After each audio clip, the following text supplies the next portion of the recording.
अहो, खरं सांगते मी, या नाटकाला 3 वेगवेगळे शेवट आहेत. म्हणजे कथानकाचा शेवट कसा व्हावा याचे 3 पर्याय दाखवलेत आणि कलाकार त्यानंतर प्रेक्षकांशी संवाद साधतात आणि विचारतात, की तुम्हाला कुठला शेवट रिलेटेबल वाटला किंवा योग्य वाटला. नाटकाचं नाव आहे then and now, a tale of 3 endings.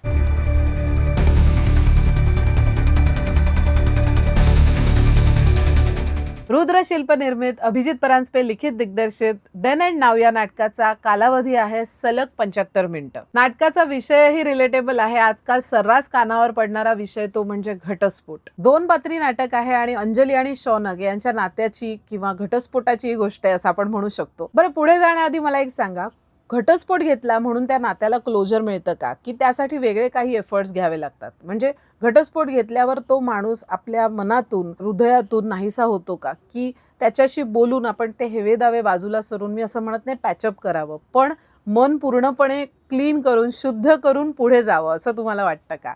बरं, असेच काही पर्याय या नाटकामध्ये आहेत. 75 मिनिटांमध्ये आपल्याला शौनक कसा आहे, अंजली कशी आहे, त्या दोघांचे पर्सनॅलिटी कसे आहेत, ते एकमेकांकडे कुठल्या नजरेने बघतात, हे सगळं आपल्यासमोर ओपन होतं आणि मग नाटकाच्या कथानकाच्या शेवटी ते 3 वेगवेगळे पर्याय आपल्यासमोर येतात आणि मग तुम्ही प्रेक्षक म्हणून इतके इन्व्हॉल्व झालेले असतात त्या कथानकामध्ये, की तुम्ही समोरून उठून तुम्ही एक पर्याय त्यांना सांगता, की आम्हाला हा पर्याय योग्य वाटतोय, किंवा काही जण म्हणतात आम्हाला तो पर्याय योग्य वाटतोय. हे मी अनुभवलंय स्वतः, म्हणूनच तुम्हाला म्हणते की हा अनुभव चुकवू नका. 20 जून रोजी सायंकाळी 6 वाजता गोरेगावच्या केशव गोरे स्मारक ट्रस्ट मधील मृणालताई गोरे दालनात तुम्हाला हे नाटक बघता येणार आहे.